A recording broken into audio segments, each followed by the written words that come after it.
चलिए देखिए बेटा, हम लोग जो है आपके क्लास में एक चैप्टर है दादी माँ की बगिया, ठीक है। अब ध्यान समझिएगा इसको हम लोग पढ़ने वाले हैं।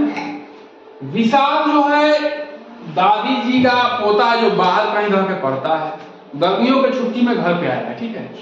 तो सुबह सुबह देख रहा है कि दादी माँ जो है बगिया में क्या कर रही है, काम कर रही है ना। तो वो गया है, आपकी तरह वो बच्चा है, तो उसके अंदर एक्साइटमेंट है। एक्चुअल में इस चैप्टर में हम लोग पेड़ पौधों के बारे में पढ़ने वाले। तो दादी माँ जो है एक जो है अध्यापक का काम कर रही हैं, बच्चे को बता रही हैं, ठीक है, विशाल को कि पेड़ पौधों के बारे में क्या क्या चीजें होती हैं, कैसे इनकी देखभाल की जाती है, ठीक है। चलिए हम लोग आधा आज पढ़ेंगे, आधा कल पढ़ेंगे, ठीक है ना। देखिए पहला क्या है, विशाल क्या पूछ रहा है कि बुराई किसे कहते हैं। दादी जी बुराई किसे कहते हैं बताइए। तो कहते गमलों व क्यारियों की मिट्टी को हवा और पानी अच्छी तरह मिलती रहे, इसके लिए मिट्टी को खुरपी से खोदकर भुरभुरा किया जाता है, इसे ही बुराई करना कहते हैं, ठीक है। देखो कभी आपने देखा होगा जो छोटे छोटे पौधे धनिया वगैरह खेतों में लोग क्या करते हैं, खुरपी से खोदते रहते हैं, ठीक है ना। तो वो पागल नहीं है, वो क्या कर रहे हैं, वो मिट्टी को भुरभुरी कर रहे हैं ताकि उसमें जो हवा पास करे, पानी दे तो पानी आसानी से जड़ों में चली जाए, ठीक है ना। और उससे होगा क्या कि पौधों के विकास में क्या होगी, आसानी होगी। जो खाद का छिड़काव होता है वो भी आसानी से वहां तक उनके जड़ों तक पहुंचे, ठीक है। इसलिए मिट्टी को क्या करते हैं, खोद खोद के भुरभुरी करते हैं, खुरपी उसमें मुख्य रोल अदा करती है ना। चलिए आगे बढ़ते हैं।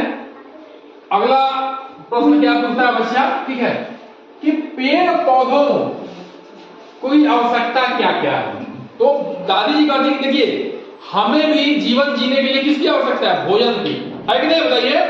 वैसे पेड़ पौधे भी क्या है, जीवित लोग हैं, जीवित हैं, ठीक है, जीवित हैं, उनके अंदर भी ज्ञान है, तो उनको भी कुछ आवश्यकताएं होती हैं। क्या, पानी, हवा, धूप और पोषक। पानी देखिए प्रकाश संश्लेषण में, ठीक है, बिना प्रकाश संश्लेषण ऐसी क्रिया है जिससे पौधे क्या करते हैं, अपना भोजन बनाते हैं, है ना। उसमें पानी की आवश्यकता है, हवा की आवश्यकता है, धूप की आवश्यकता है, और पोषक तत्व कहां मिलता है, जड़ों से, ठीक ना। पानी भी कहां से, जड़ मिलते हैं पत्ती में, जड़ से पानी पत्तियों तक पहुंचता है ना। तो ये क्या है, इनको भोजन बनाने में प्रकाश संश्लेषण की क्रिया में ये सब सहायता करते हैं।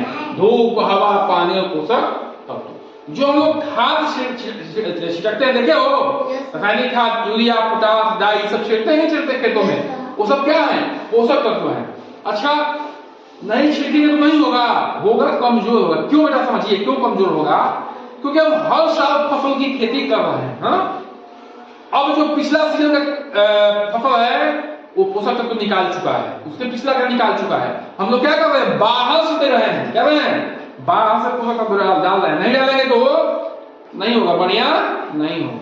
पहले इतना विज्ञान आगे नहीं था, तो 1960 के पहले बहुत भूखमरी आती थी, क्योंकि फसल उतना होता अच्छा नहीं था, न खाद की जानकारी थी, न सही बीज की जानकारी थी, न सिंचाई की जानकारी थी। जैसे जैसे वैज्ञानिकों ने ये सब किया, सबका पेट भरने लगा, चाहे वो जानवर हो या इंसान हो, ठीक है बेटा। तो खाद और बीज की खोज हुई है, तो बड़ा रिसर्च हुआ है।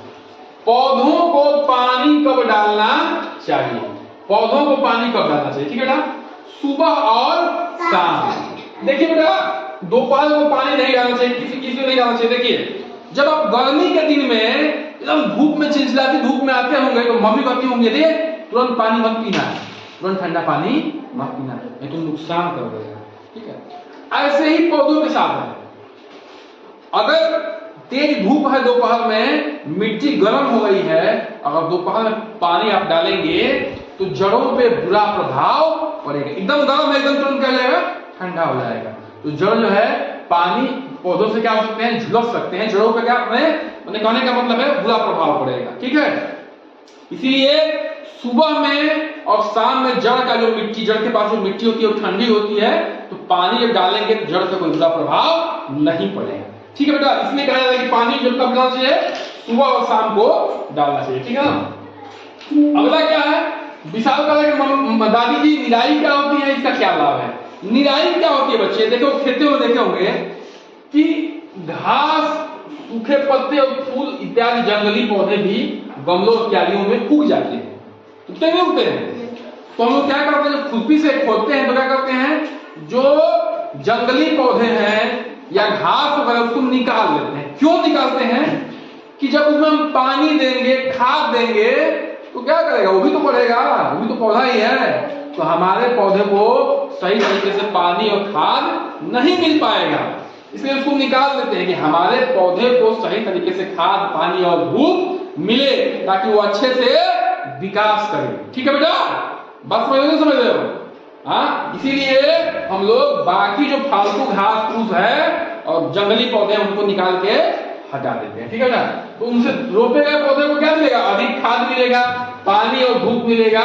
इसलिए हम लोग क्या करते हैं, उसको हटा देते हैं, इसको निराई करते हैं। निराई में भी किसकी महत्वपूर्ण भूमिका है? खुरपी की। ठीक है, खुरपी की निराई से तो निराई गुड़ाई दोनों लगभग जो है साथ साथ होती है। लोग क्या करते हैं, ऐसे ऐसे खोदते रहते हैं और जो फालतू घास होती है उसको निकालते रहते हैं।